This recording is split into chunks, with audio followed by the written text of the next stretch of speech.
Welcome back to the garage. Today on Tool Time, we're going to look at bench grinders. In case you were confused by the name, no, they're not used for grinding benches. Bench grinders generally come sized. There's a 6-inch or an 8-inch are the real common. The measurement is on these grinding wheels here. It's the diameter. I have a couple of 6-inch grinders here we're going to look at. So other than the size of the grinding wheel, what else do we need to know about these? You can see an electric motor here, and it causes them to rotate. So the wheels rotate down, and that's actually important because we've got a rest here. So when we're grinding something, say a piece of metal, we can put it on the rest, and the grinder pushes against the rest. If it were rotating the other direction, it would want to grab onto it and throw it. They'll still grab onto it and pull it down, but this way we've got a rest that we can push against. Oftentimes they'll have a guard to protect your eyes. I rarely use the guard, but I wear safety glasses instead. These tend to get really dirty and you can't see much through them, so it's much easier to have safety glasses on your eyes. The next piece to understand about these is these grinding discs. They come in different grits, so different coarseness, a lot like sandpaper does. A higher number means a finer grit, so it will take off less material, but it will leave less scarring on whatever you're grinding. And say I have this guy here. It says it's a 36 grit, which is really coarse. It's got very large grains in it. So look at the difference here. We have a 36, then we have a 100, then we have a 150. So you want to have the right type of stone for whatever it is that you're grinding.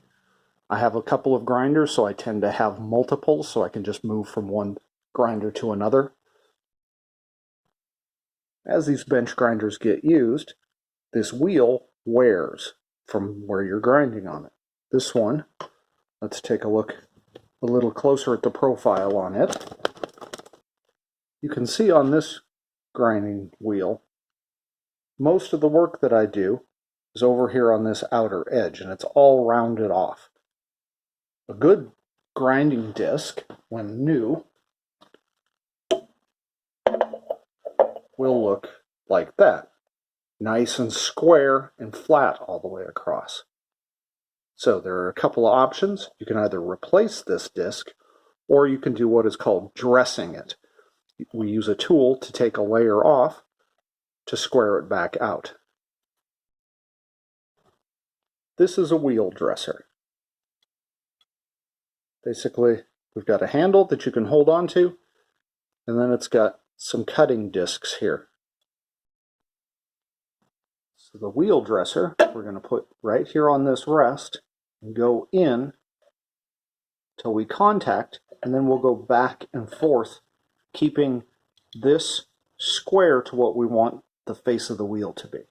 We'll go back and forth until it gets smaller, until we have all the way down to here and a flat face all the way across the wheel.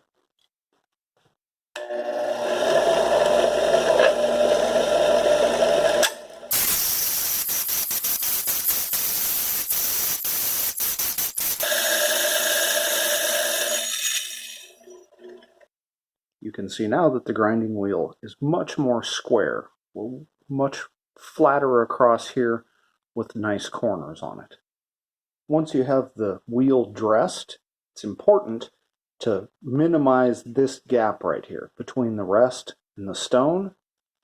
This gap allows for pieces of material, if I'm grinding here, to get grabbed by this and pulled down. If we pull this rest in so it's really close to the stone, there's no space for it to grab materials and pull it down in.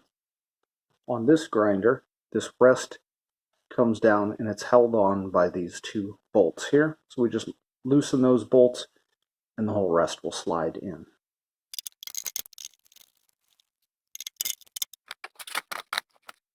You can see that now we have just a small gap there. So if after dressing or even before we decide that this wheel is getting too small, too worn out, we're going to want to replace it, what we want to do is we'll take off this end cover.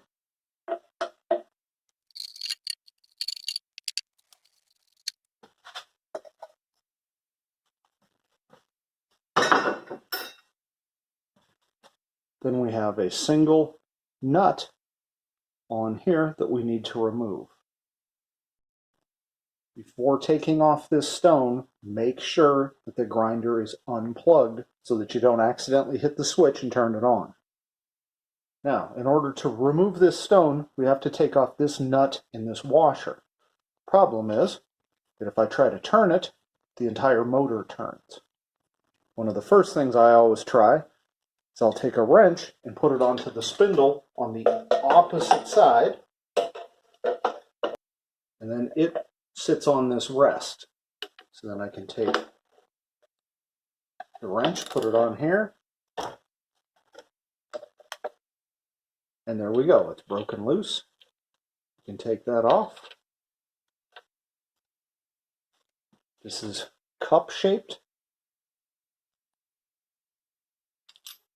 So the part that's sticking out, the hump, if you will, goes out against the nut, so that this part of the washer, this ring, is what's pushing against the stone to hold it in place.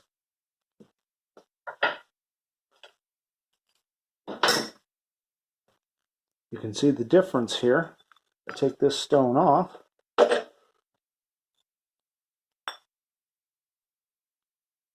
Between the worn and the new stone. Before we can put the new grinding disc on, this rest is in at the old size, so we're going to have to move it out so that we can get the wheel on. We'll just move it out to maximum extension. We'll adjust it after we get the grinding stone on.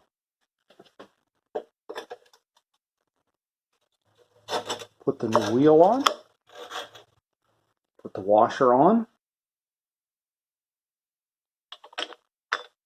The nut back on. Put the end guard back on.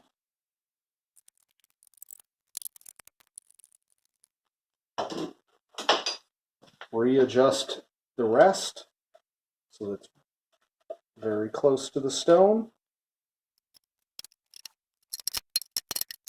The rest is now secure. Stone is in, and the grinder is ready to use. It's worth noting the spindle on this side is reverse thread. This side is standard thread, so you actually have to turn it the opposite direction here. That's so that the rotation of the grinder itself doesn't tend to loosen this. If you can't get the wrench on it to hold it, I just take something like a piece of soft aluminum, put it in here. That'll keep that wheel from turning.